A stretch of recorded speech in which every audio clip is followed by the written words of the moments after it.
Hello everybody, this is Neil Pie. It's a lovely day today, the sun's out. I've got hay fever.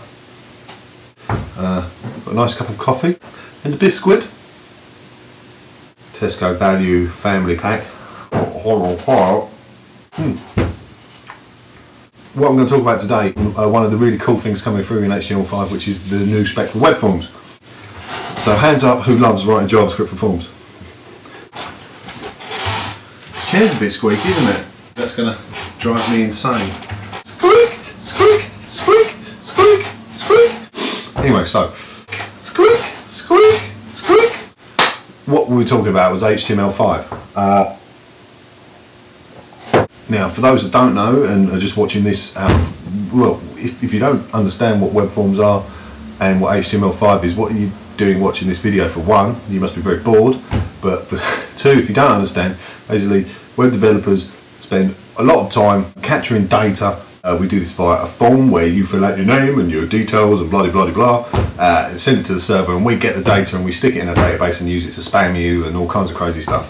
We have to put a lot of time and effort into making sure that the data you're sending us is the data we expect. So, you know, you put an email address in the email address field and you put a website address in the website address field. We do that on your machine via JavaScript, and then again on the server when we pick up the data. But HTML5 is bringing out a whole new spec for forms. It completely changes the way we're going to be dealing with this.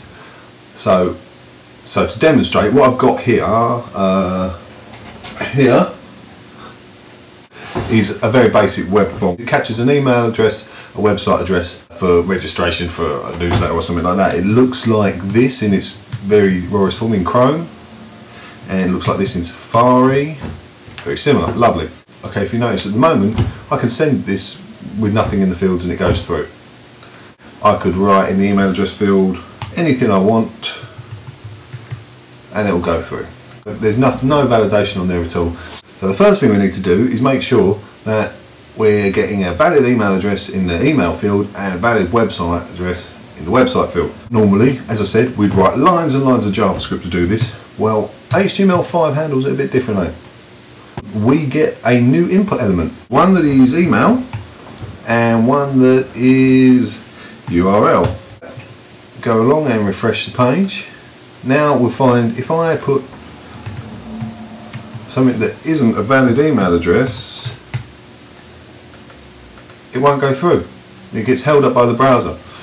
If I change that to new, that'll do.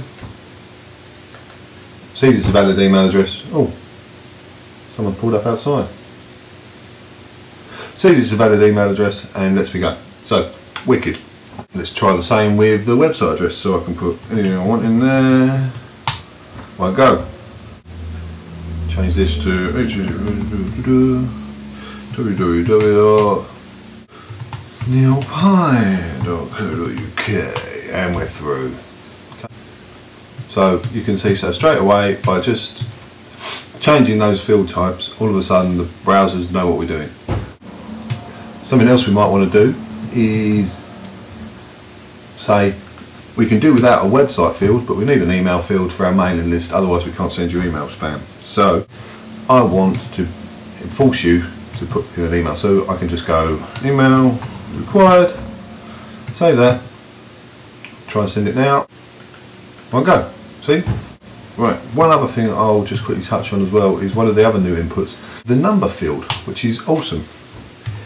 Now if we look at this, I'll just put one in here. Input type equals number, name equals number, or whatever, doesn't really matter. Min equals 0. Max equals 9. Okay, so let's just to remind ourselves, number 0 to 9. Let's go back through and see what happens here. So go back. So I've got a number between 0 and 9. Okay, so obviously my email is required. Let's come along to the number field. I want to put through 124. Doesn't go. If I want to put cheese, it doesn't go. If I put 6, we're through. How good's that? In Safari goes one better. Let's refresh. We've got a little up-down selector, look. And that's just by setting it to a type number. So there you go. I mean, there's a massive amount of stuff coming through, but that's just one of the things that I thought was pretty cool. And it's going to make my life a lot easier. So regardless of whether or not you actually start using these in your live projects right now, it's certainly something you should be looking into and just learning about, because it's happening. You know, HTML5 is on the way, and if you ignore it, you're going to get left behind. Take it easy now. It's Neil Pye. I think Graham's waking up. Can you hear him? Can you hear him?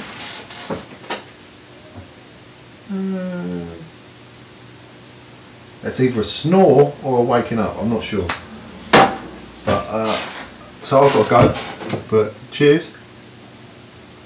Ooh.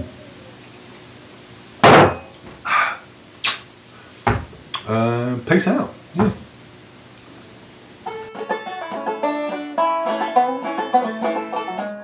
Look what I got today. It's just in the box, just came out from the mailman, courtesy of one Mr. Michael Mertens. I hope I pronounced that right. Nice shiny, still in cellophane, Macbook Pro. I'm going to drop that, eh? Yeah, but I picked that up via Michael. He organised me a very good deal on that, so cheers to you, sir. And they got delivered today, and I should be playing with it really right now, but unfortunately I've got a lot of work to do. I've got this video to do. I've got to hang the washing out, got to do the washing up, got to hoover the front room, got so much. Anyway, it's all go. Oh yes, love it.